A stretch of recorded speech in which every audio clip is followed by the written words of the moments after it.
سلام مجدد خدمت دوستان عزیز. سلام. خسته نباشین.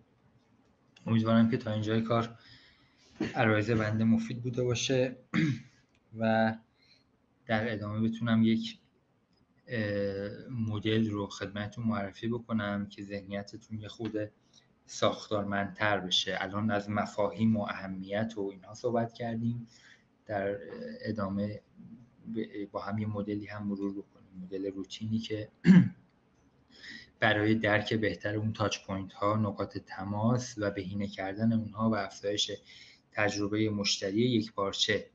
نکنید الان اگر یه نکته از عرایض بنده رو شما گرفته باشین و به دردتون خورده باشه، باید به این نکته به نظرم اشاره بفرمایید که ما دنبال تجربه مشتری یک پارچه ایم.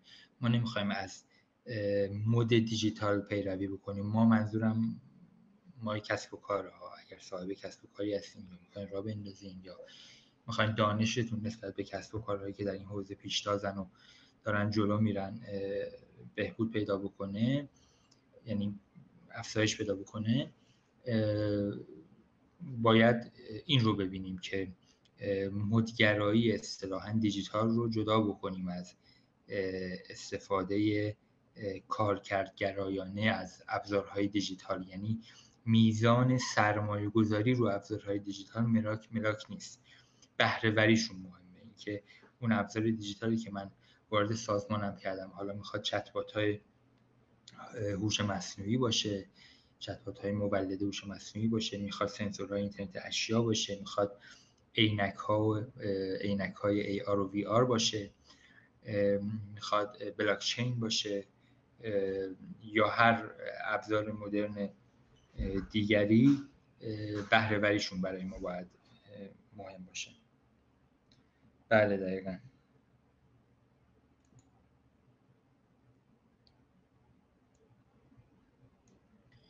یکی از دوستان سوالی پرسیده بودن.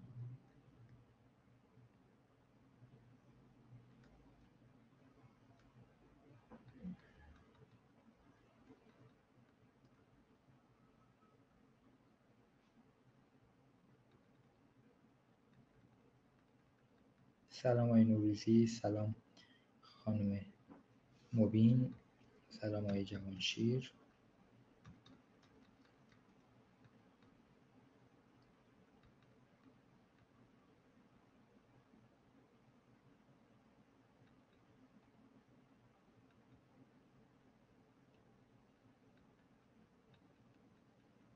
شاید دوستان از لایف وب سوال پرسیده بودن. چی؟ من پیداش نمی کنم.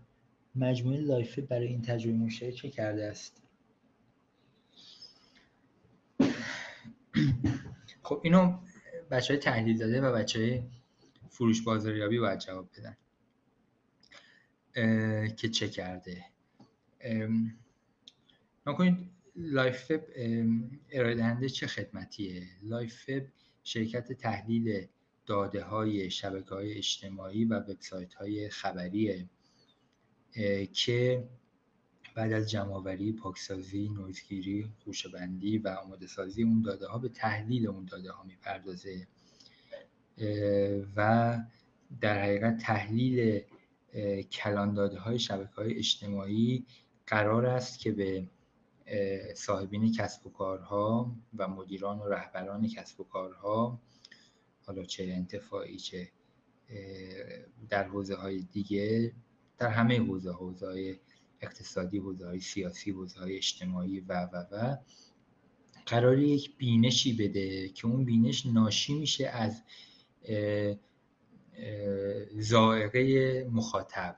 هر حرفی که مردم در شبکه‌های اجتماعی زدن، خب در تمام شبکه‌های اجتماعی داخلی و خارجی، یک جور ذائقه سنجیه، یک جور تصویر برند از یک سازمانه یا تصویر چهره از یک فرده و در کنار این سنتیمنت انالیسیس هم هست یا تحلیل عواطف هم هست که میاد و راجع به یک موضوع، راجع به یک رویکردی که یک سازمان و کسب و کار اتخاذ کرده یا یک جریان اجتماعی سنجش حس میکنه مردم نسبت به فلان موضوع چه حسی دارن، حس خشم دارن، حس شادی دارن، حس انتظار دارن، حس غم دارن یا هر نوع حس دیگه.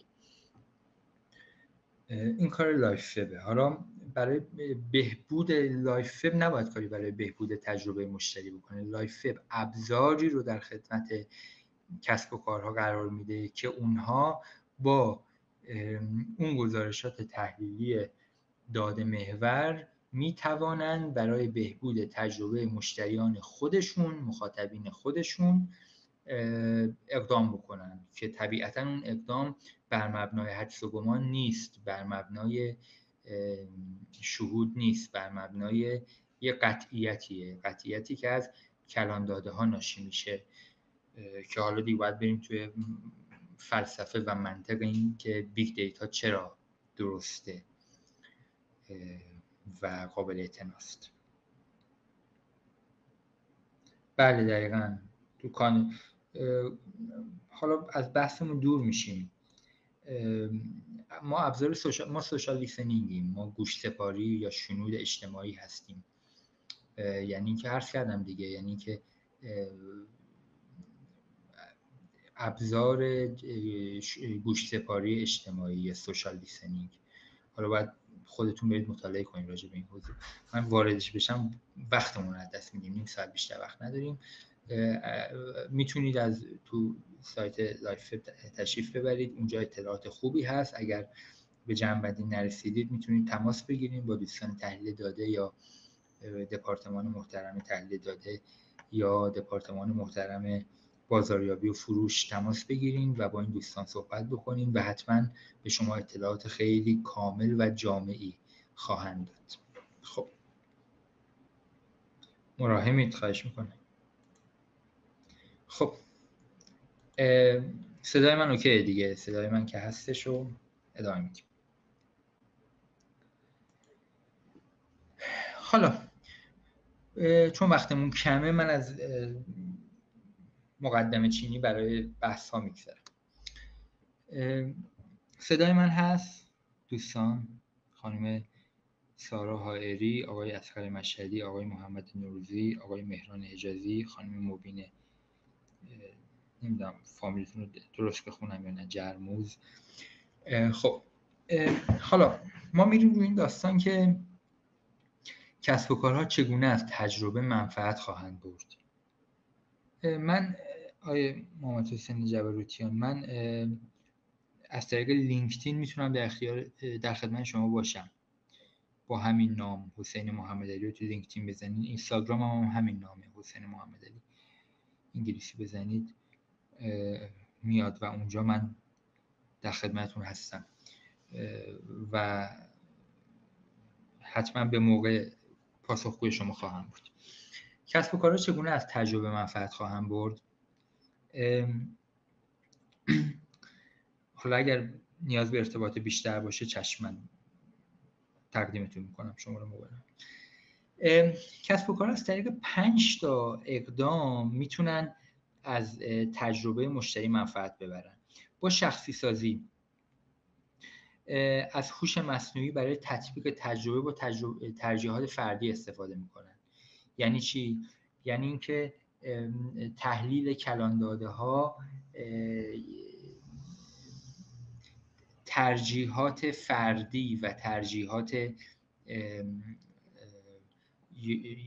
یعنی شما از طریق تحلیل کلان داده ها میایید به خوشه‌بندی مشتریانتون میپردازین. ما یکی از اولین اقداماتی که باید برای رفع نیازهای مشتری انجام بدیم اینه که بتونیم درست بفهمیم مشتریامون کیان، مخاطبین ما کیان. برای اینکه بفهمیم مخاطبین ما چه جور آدم‌هایی هستن، چه تمایلاتی دارن، چی فکر میکنن، چی دوست دارن، باید بیایم سگمنت بندی یا اصطلاحاً دسته بندی بکنیم و مشتریامون رو توی خوشه بندی های مختلف قرار بدیم و بتونیم بازار هدف خودمون رو همونطور که فرمودیم پیدا بکنیم. هوش مصنوعی و تحلیل کلان داده ها به ما در شناخت ترجیحات فردی کمک میکنه.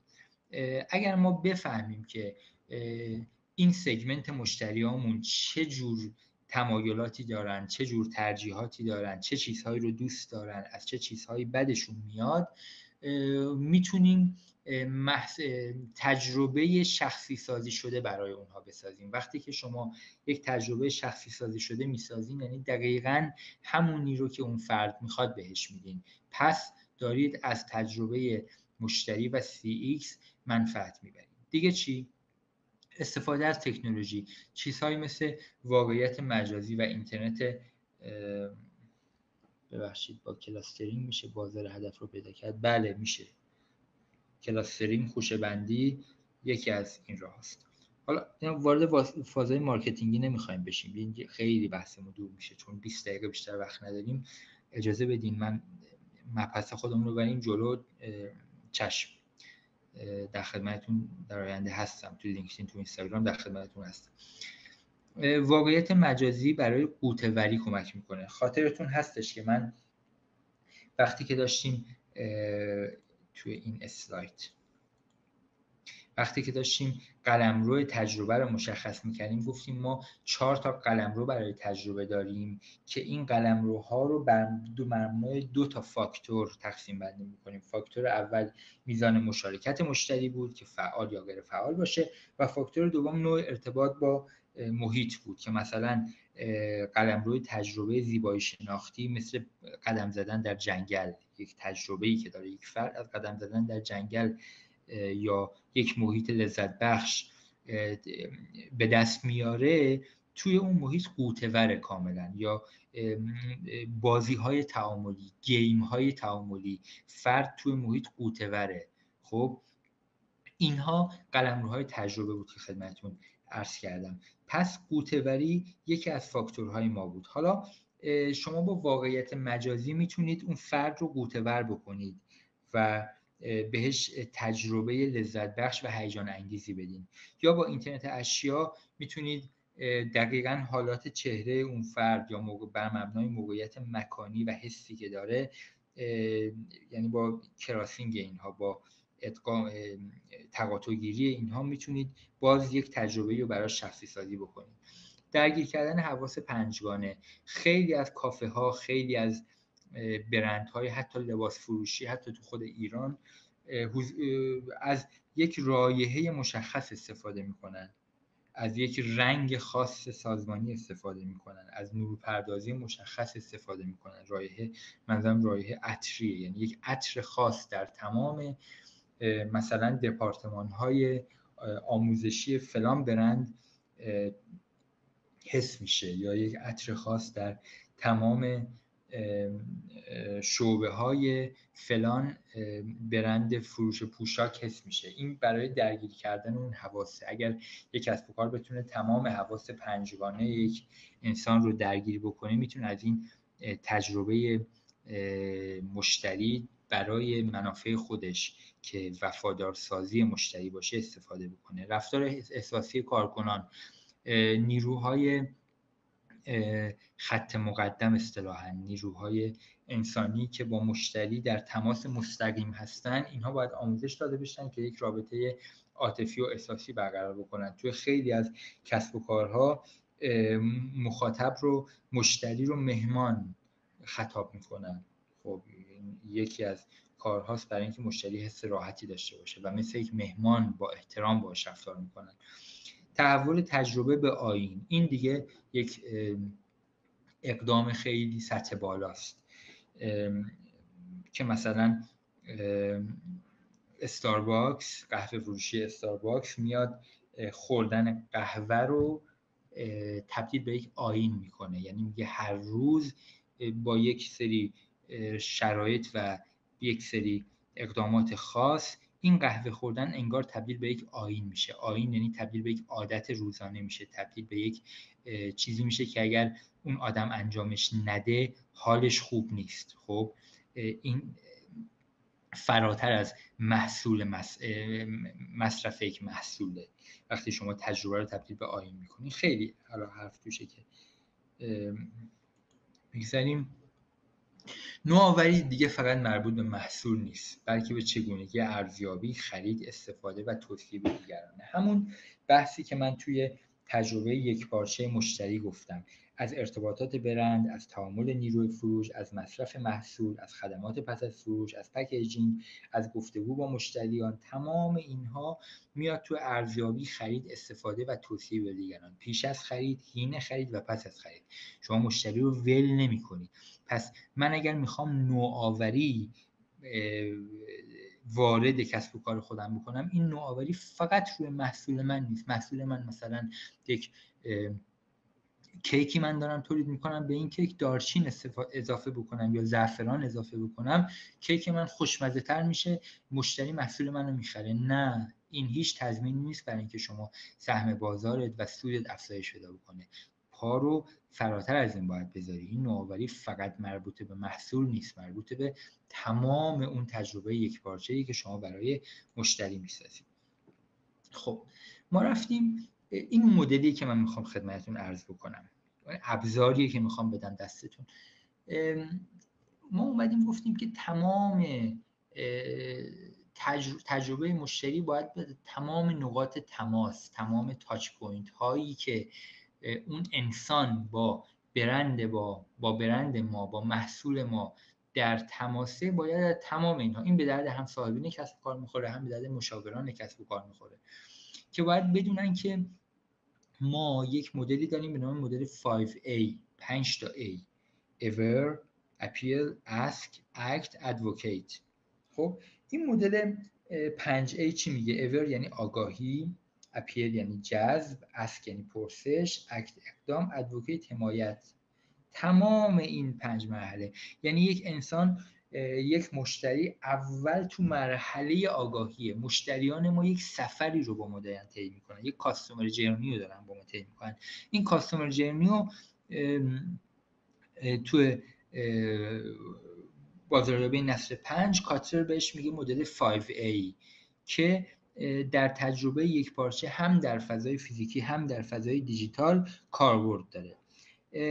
در ابتدا مشتریان با یک فهرست بلندی از برندها بر اساس تجربهشون، سرچشون، گشت و گذارشون توی پاساژها یا ارتباطات بازاریابی مستقیم، تبلیغات تلویزیونی، بیلبورد یا پیشنهاد دیگران، خانواده، دوستان، در نهایت از یک طریقی که به ارتباطات بازاریابی ما بهش میگیم آگاه میشن، با یک فهرست بلندی از برندها آگاه میشن، در مثلا صنعت پوشاک.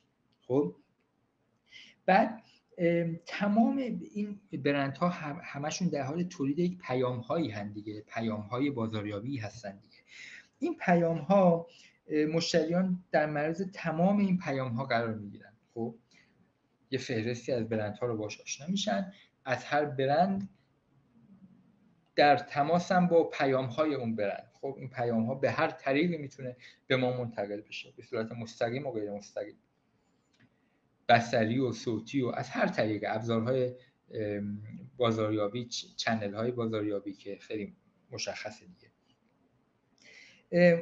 آدما میان این پیام‌های پردازش میکنن.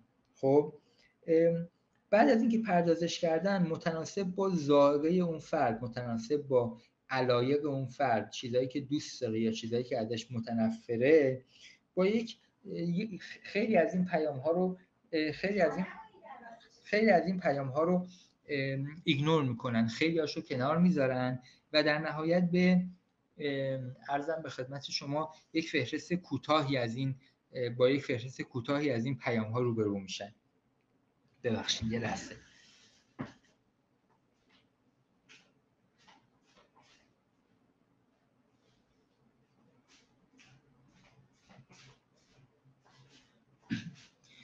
معذرت میخوام. با یک فهرست کوتاه از این پیام‌ها روبرو میشن. هر کس متناسب با شخصیت و کاراکتر خودش، عرض کردم چیزهایی که دوست داره یا دوست نداره، جذب یک سری از این پیام‌ها میشه. از اویر ما میایم تو اپیل، جذب یک سری از این پیام‌ها میشه. فهرست کوتاه میشه. من با 100 تا برند پوشاک، از وجود 100 تا برند پوشاک تو محله اویر آگاه میشم. از این طریقی که گفتم از این 100 تا 80 تاشون میریزه. من با یک فهرست 20 تایی یا بیشتر 90 تاشون میریزه، با یک فهرست 10 تایی روبرو میشم. خب و من جذب این 10 تا برند میشم. مثلا من جذب برندهای پوشاکی میشم که از الیاف طبیعی داره استفاده میکنه. خب پس 90% ریزش به وجود میاد. و بعدش آدم ها کنجکاون دیگه، به این مرحله میرسن کنجکاون، پرسشگری به وجود میاد. شروع میکنم به ریسرچ کردن توی اینستاگرام، تو وبسایت اون فرد، اون برند، یا پرسجو از دوستان، خانواده، رسانه ها، مستقیم غیر مستقیم. در نهایت این کنکاش کردن، این پرسشگری، این کنجکاوی من رو به احتمالاً 1 2 تا 3 تا دونه برند میرسونه. میرم تو مرحله اسک، پرسشگری. اگر تو مرحله پرسشگری و مرحله اسک من به وسیله اطلاعاتی که عرض کردم از هر طریق، دوستان، آشنایان، خانواده، همکارا یا پیام‌های مستقیم برند، من متقاعد شدم، تصمیم میگیرم به اقدام برای خرید، اکت. خب خرید میکنم از یک برند، در نهایت من خرید میکنم. یا توجهم جلب خود اون برند یا حواشی اون برند پیش از خرید، هر نوع تعاملی که داشتم از طریق وبسایتش یا از طریق کال سنترش یا هر نوع تعامل دیگه‌ای، در نهایت تجربه و حس لذت بخشی اگر من از داشتن اون محصول داشتم در خاطرم موند و به یاد ماندنی شد، این اکت و این اقدام فقط دیگه محدود به خرید نیست، به پس از خریدم میکشه. یعنی چی؟ یعنی وقتی من اون محصول رو مصرف کردم، با خدمات پس از فروش، پس از خرید اون محصول تعامل داشتم و این ارتباط یا قطع میشه، برام مطلوب نبوده، خوشایند نبوده، یا ادامه پیدا میکنه. خب اگر ادامه پیدا کرد و به خرید دوم، سوم و به توصیه و تعاملات بیشتر و جذب بیشتر من کشید، من تبدیل میشم به ادوکیت. مرحله آخر، سفر مشتری من رو میکشونه به مرحله ادوکیت و مرحله آخر. خب من میشم هوادار و وفادار اون برند، احساس وفاداری میکنم نسبت به اون برند. اون برند زحمت کشیده برای اینکه تجربه مشتری مطلوبی برای من بسازه. خب من جذب اون برند میشم و در نهایت میشم جزء هواداران و حامیان اون برند. هدف نهایی و مطلوب برندها هم همینه. هدف نهایی و مطلوب برندها چیه؟ اینکه عرضم به خدمت شما از من رو از یک از مرحله آگاهی اور برسونه به ادوکیت. همه کسب و کارها اینو میخوان دیگه.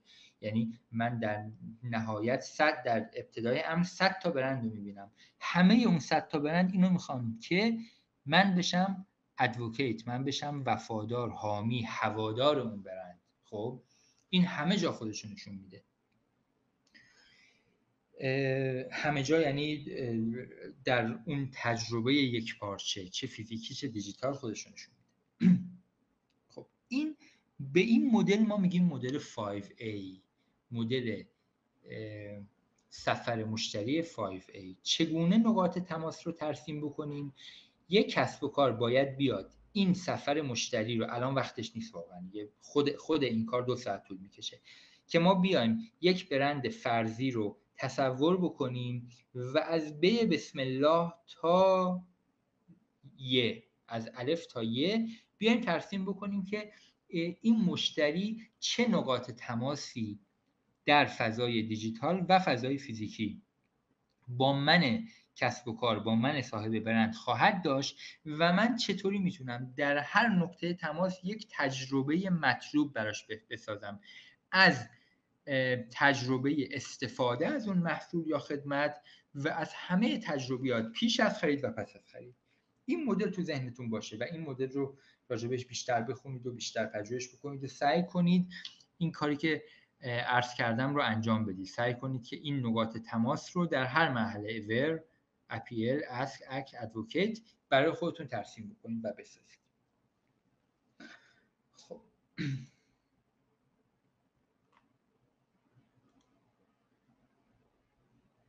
چرا این فایل از دسترس خارج شد؟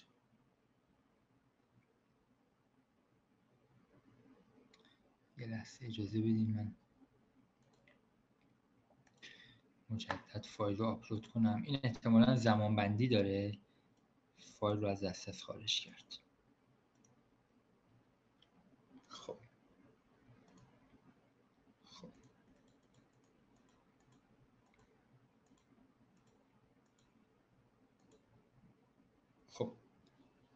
اسلاید منو میبینین دوستان؟ همکاری انسان و ماشین در گونه جدید تجربه مشتری. اسلاید من رو مشاهده میکنین؟ خب ما در فضایی هستیم، در زمانی هستیم که نمیتونیم از ابزارهای مدرن استفاده نکنیم، نمیتونیم از هوش مصنوعی استفاده نکنیم، نمیتونیم از تحلیل کلان داده ها و بقیه ابزارهای عصر دیجیتال و تحول دیجیتال استفاده نکنیم. خب حالا ما نباید دچار مدگرایی دیجیتال بشیم، نباید غافل بشیم از استفاده از این داستان. پس باید به یک همکاری اصطلاحاً مسالمت آمیز، به یک همکاری بهینه از استفاده از ماشین که حالا اینجا میشونیم به ابزارهای هوش مصنوعی تعبیرش بکنیم، رباتیک تعبیرش بکنیم، یا به هر چیزی که در ذیل ابزارهای تحول دیجیتال میگنجه در نظرش بگیریم و انسان برسیم، برای اینکه یک تجربه جدید، تجربه دلنشین جدید برای مشتریمون خلق بکنیم. خب باید ببینیم هوش مصنوعی تو چه حوزه‌هایی کاربرد داره و انسان در چه حوزه‌هایی دست برتر رو داره.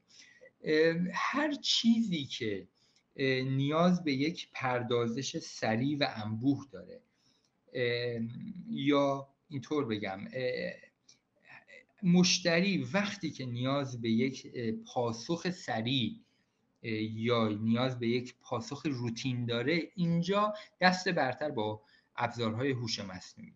خب هر چیزی که یک تفکر منطقی و یک استدلال توش میتونه برگه برنده باشه، استفاده از ابزارهای هوش مصنوعی اولویت داره. هر چقدر هم که یک انسان یا گروهی از آدم‌ها بتونن صاحب تفکر منطقی باشن، عقب میمونن از ابزارهای هوش. پس ابزارهای هوش در این حوزه دست برتر رو دارن.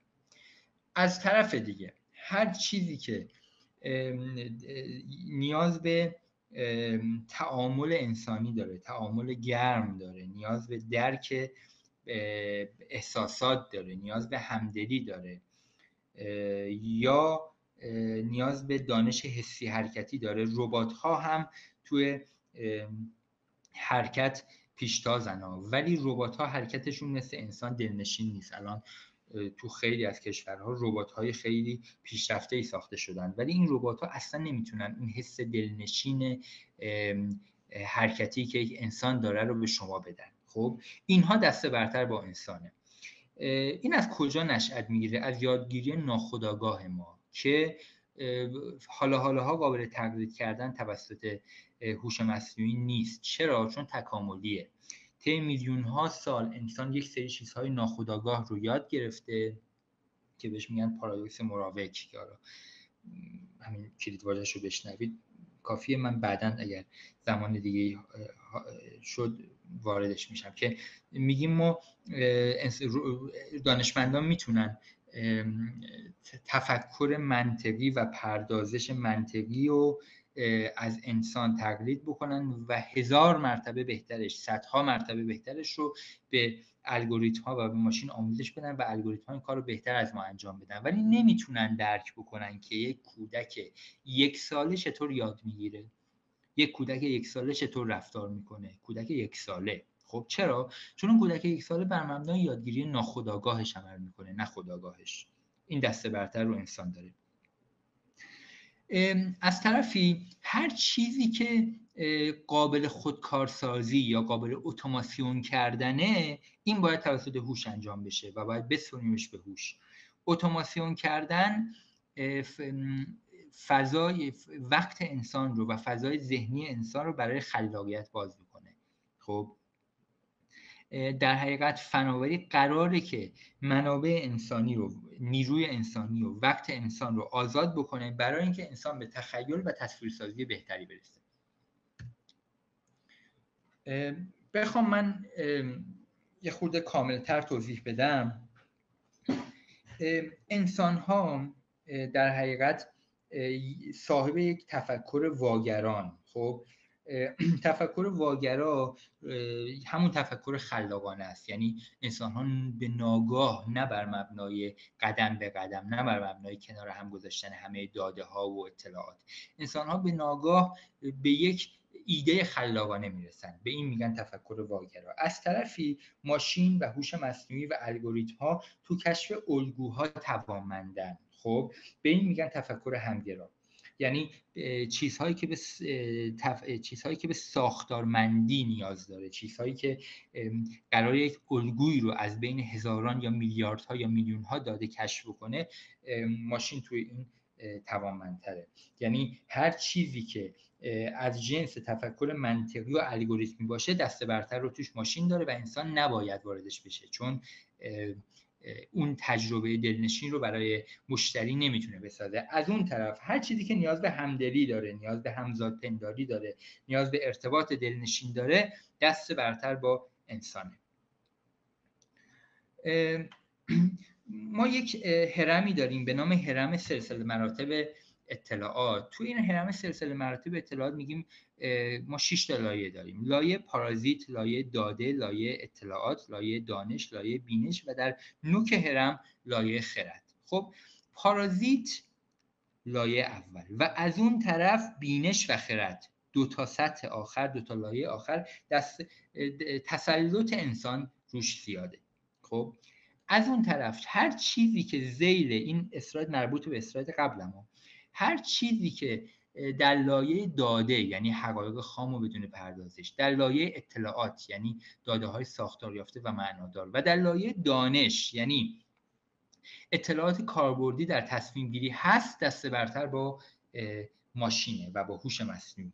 خب ولی وقتی میخوایم به درک الگوهای پنهان برسیم، وقتی میخوایم از شهود صحبت بکنیم، از تصمیمات راهبردی و استراتژیک و بلند مدت صحبت بکنیم که تجربه عملی انسان توش دخیله، که بهش میگن لایه خرد، اینها دسته برتر با انسانه. این رو میتونید خودتون برید سرچ بکنید، چون الان وقت تموم شده من از این میگذرم. فقط بدونید که یک هرمی هست به نام هرم سلسله مراتب اطلاعات که 6 تا لایه داره. از سطح مقطع هرم که پارازیته میاد بالاتر میشه داده، بالاتر اطلاعات، بالاتر دانش و در نوک هرم به بینش و خرد میرسیم. باز این همون مدل 5A ارزم به خدمت شما تجربه مشتری که خدمتتون عرض کردم که هر کدوم از ابزارها تو کجا میتونه کاربرد داشته باشه. و اسلاید آخر یک توضیحی من راجع به اینکه تحلیل کلان داده ها چه نقشی در تجربه مشتری میتونه داده باشه ایفا بکنه خدمتتون عرض میکنم. توی چند اسلاید قبلی به صورت گزیده اینو گفتم.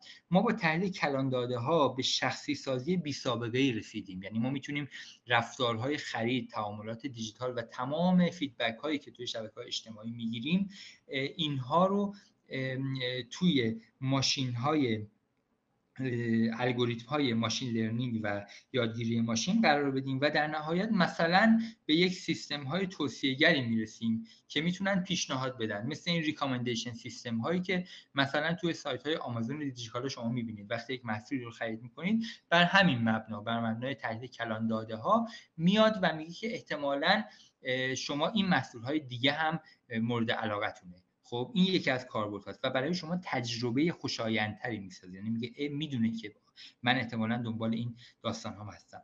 مورد بعدی ریکامندیشنه، پیش بینی رفتار مشتریانه که میتونه ارزم به خدمت شما بر مبنای الگوریتم های پیش بینی کننده میتونیم جلوگیری بکنیم از ریزش مشتریامون و در نهایت باعث بهبود کیفیت خدمات در لحظه میتونیم بشیم. ما ریل تایم آنالیتیک داریم، تحلیل بلادرنگ داریم، تحلیل ریل تایم داریم که میتونیم که عرض کردم اینترنت اشیا میتونه داده ها، کلان داده های رو جمع آوری بکنه، در مدل های یادگیری ماشین قرار بده و در نهایت این کلان داده ها تحلیل بشه و بلادرنگ یا ریل تایم به شما بگه که این مشتری احتمالاً اگر الان چه خدماتی بگیره راضی تره.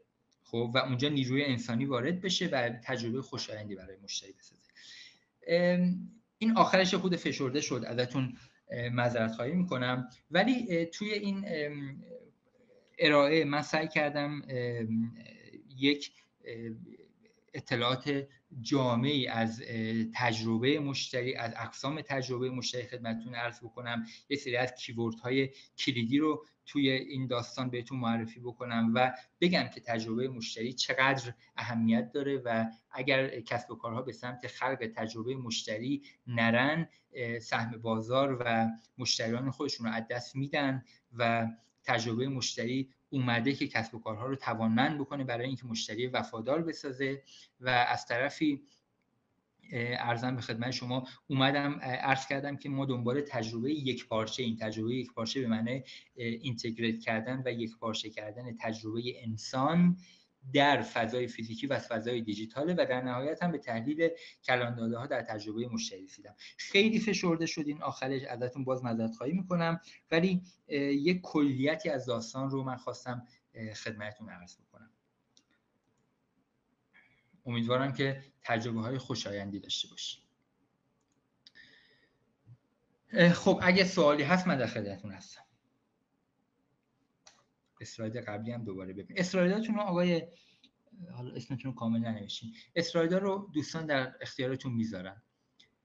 فکر میکنم از طریق این سمینار به اسلایدها دسترسی دارید. بفرمایید. اینم اسلاید قبلی. اگر سوالی هست من در خدمت دوستان عزیز هستم. قبل‌تر چشم. بفرمایید.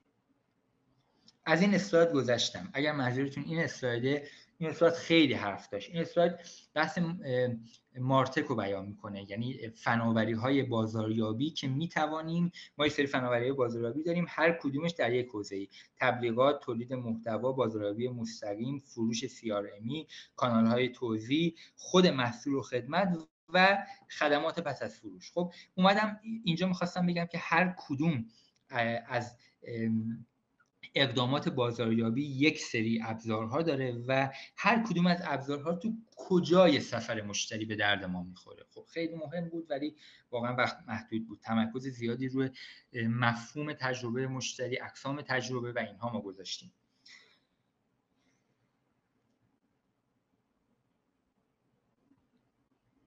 CX یا تجربه مشتری ذیل مارکتینگ قرار میگیره، نه CRM نیست. ما با CRM یکی از ابزارهایی که میتواند به ایجاد تجربه بهتر مشتری کمک بکنه. نکنیم ما در پلتفرم های CRM میایم قیف فروش رو ترسیم میکنیم و اونجا از ابتدای قیف تا انتهای قیف مشتریان، برای هر مشتریمون یک ارائه خدماتی داریم. خب زید مارکتینگ قرار میگیره. کانال‌های ارتباطی، من از طریق اینستاگرام و لینکدین در خدمت شما هستم. تو لینکدین اسم بنده رو جستجو بفرمایید، حسین محمدعلی، و تو اینستاگرام من در خدمتتون هستم. فشرده شد، بحث فشرده شد، یه خورده میدونم، ولی خب هدف چی بود؟ هدف آشنایی شما با یک سری از کلیدواژه‌ها، با این مفهوم و با ارساق این مفهوم.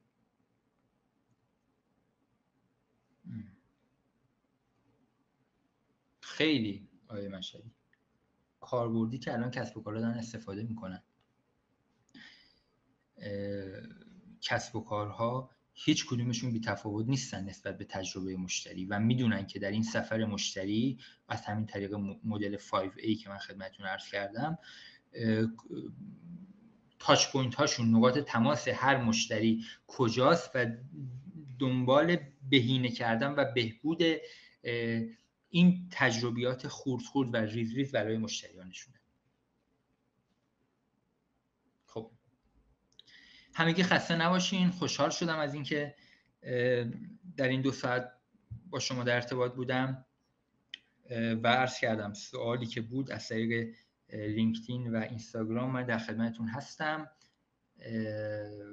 و حالا برای اطلاعات بیشتر میتونید با دوستان واحد محترم دیجیتال مارکتینگ ارتباط بگیرید. قربان شما، خوشحال شدم. وقت شما بخیر. سپاسگزارم. خدا نگهدار.